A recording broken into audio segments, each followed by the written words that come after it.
Hello friends,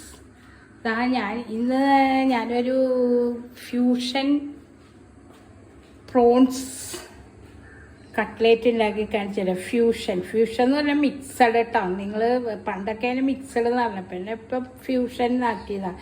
അതായത് കുറേ items mix ചെയ്ത് ഉണ്ടാക്കുന്നതാണ്, പ്രോൺസ് കൊണ്ട് ഉണ്ടാക്കുന്നതാണ്. അപ്പോൾ കഴിഞ്ഞ പ്രാവശ്യം കൊഞ്ചിൻ്റെ ഒരെണ്ണം ഉണ്ടാക്കിയായിരുന്നു. അത് കൊഞ്ച് മാത്രം ഇട്ടുള്ളൂ, അതായത് മിക്സഡ് ആയിട്ടുള്ളത്. അപ്പോൾ അതെന്തെല്ലാം വെറൈറ്റി ഉള്ളത് ഞാൻ പെട്ടെന്ന് കാണിച്ചു തരാം കേട്ടോ. ഇതിനകത്ത് പൊട്ടറ്റോ ക്യാരറ്റും കൂടെ പുഴുങ്ങി ഉടച്ച് വെച്ചിട്ടുണ്ട്. പിന്നെ അതാ പ്രോൺസ് പുഴുങ്ങി വെച്ചിട്ടുണ്ട്. മഞ്ഞളും ഉപ്പും ഒക്കെ ഇട്ട് പുഴുങ്ങി നമ്മൾ പുഴുങ്ങിയെന്ന് വെച്ചാൽ അത് കുക്കായിരിക്കണം. അതിന് അതിൽ മിക്സിയിലിട്ട് അരയ്ക്കാനുള്ള. പിന്നെ കുറച്ച് വെജിറ്റബിൾ ഉണ്ട്, പച്ചമുളക്, തക്കാളി, സവാള, ഗാർലിക്ക്, എന്താ പറയുക, കൊച്ചുള്ളി എല്ലാം കൂടി ഇട്ട് നമ്മൾ മിക്സ് ചെയ്ത് ഇതിലിട്ട് അടിക്കാൻ പോകും. പിന്നെ നമുക്ക് വേണ്ടത് മറ്റേ എന്താ പറയുക, എന്താണ്, ചിക്കൻ്റെ മസാല ഇട്ടാലാത്ത ചിക്കൻ്റെ ഒരു ടേസ്റ്റ് വരും. അപ്പോൾ നമുക്ക് ഇതിന് ഉപയോഗിക്കേണ്ട മീറ്റ് മസാലയാണ്. മീറ്റ് മസാലയും പിന്നെ ഒരു പിഞ്ച് മഞ്ഞൾപ്പൊടി ഇടണം കേട്ടോ. പിന്നെ ഒരു പാകത്തിനുള്ള ഉപ്പ് ഇടണം. പിന്നെ നമുക്ക് ആ കട്ട്ലേറ്റ് കവർ ചെയ്യാനായിട്ട് മുട്ട ഡൈല്യൂട്ട് ചെയ്തെടുക്കണം. അതിൽ നമ്മൾ റസ്ക് പൊടിയിലും മുക്കാത്ത എന്താണെന്ന് വെച്ചാൽ ഇതിൽ റസ്ക് പൊടി മുക്കിയാൽ പിന്നെ ആ വെളിച്ചെണ്ണ നമുക്ക് ഉപയോഗിക്കാൻ പറ്റില്ല. അതിങ്ങനെ കരി പോലെ കിടക്കും. ഞങ്ങൾക്ക് ഇങ്ങനെ കവർ ചെയ്യുന്ന ഇഷ്ടമുള്ളൂ. അപ്പം ഞാൻ മുട്ട മാത്രം കവർ ചെയ്യുള്ളൂ. 2 ടൈപ്പ് ഉണ്ടാക്കാം, റസ്ക് പൊടിയിലും പൊടിച്ചുണ്ടാക്കാം.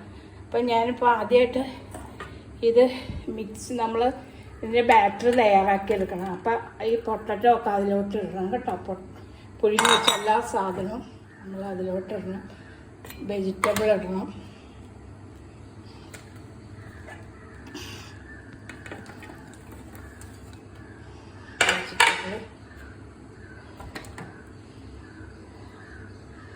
വെജിറ്റബിൾ ഇടണം. ഓക്കെ, മിക്സി ഫുള്ളായെന്ന് എനിക്ക് തോന്നുന്നു, കുറച്ചധികം ഉണ്ട്. പിന്നെ നമ്മുടെ പ്രോൺസ് പുഴുങ്ങിയതും കൂടെ ഇടണം കേട്ടോ. അതിങ്ങനെ അടിച്ചെടുക്കണം, അടിച്ച് പേസ്റ്റാക്കി എടുക്കണം. അത് നമ്മൾ വെള്ളം അധികം ചേർക്കരുത്. വെള്ളം ചേർത്താൽ നമുക്ക് അത് കുഴയ്ക്കുമ്പോൾ കട്ട്ലേറ്റിൻ്റെ രൂപം കിട്ടത്തില്ല കേട്ടോ. അപ്പോൾ നമ്മൾ ആദ്യമേ ഇത് അടിച്ചെടുക്കണം. ഓക്കെ,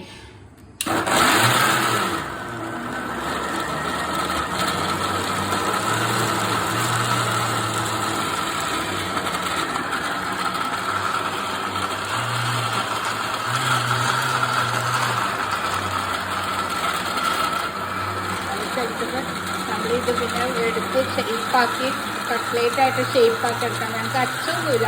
അച്ച് നമ്മളിപ്പോൾ ബിസിനസ്സുകാരാണ് അച്ചുണ്ടാക്കാം. അപ്പോൾ നമ്മളിപ്പോൾ കൈകൊണ്ട് തന്നെ കട്ട്ലേറ്റിൻ്റെ ഷേപ്പാക്കി എടുക്കാം.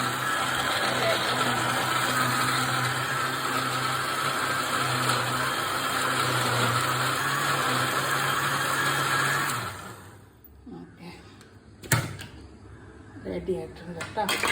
ഇനി നമ്മൾ അതിലോട്ട് കുറച്ച് തേങ്ങയും കൂടെ ചിരകിയിടണം.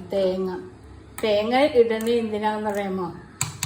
തേങ്ങ ഇടുന്ന നമ്മൾ കുറച്ചുകൂടി തേങ്ങ ഇട്ടാൽ കുറച്ചുകൂടി ടേസ്റ്റ് കൂടുതൽ കിട്ടും കേട്ടോ. തേങ്ങയും കൂടെ കുറച്ചിടണം. തേങ്ങ ഇട്ടാൽ അധികം വെച്ചേക്കാൻ പോല, കടകളിലൊന്നും തേങ്ങ ഇടത്തില്ല കേട്ടോ. ഞാനിപ്പോൾ കുറച്ച് തേങ്ങ ഇടുന്നതാണ്. പൊടി നമ്മൾ കുഴയ്ക്കുമ്പോൾ അതിനകത്തേക്ക് ഇട്ടാൽ മതി, കാരണം നിറഞ്ഞിരിക്കണേ. ഓക്കെ,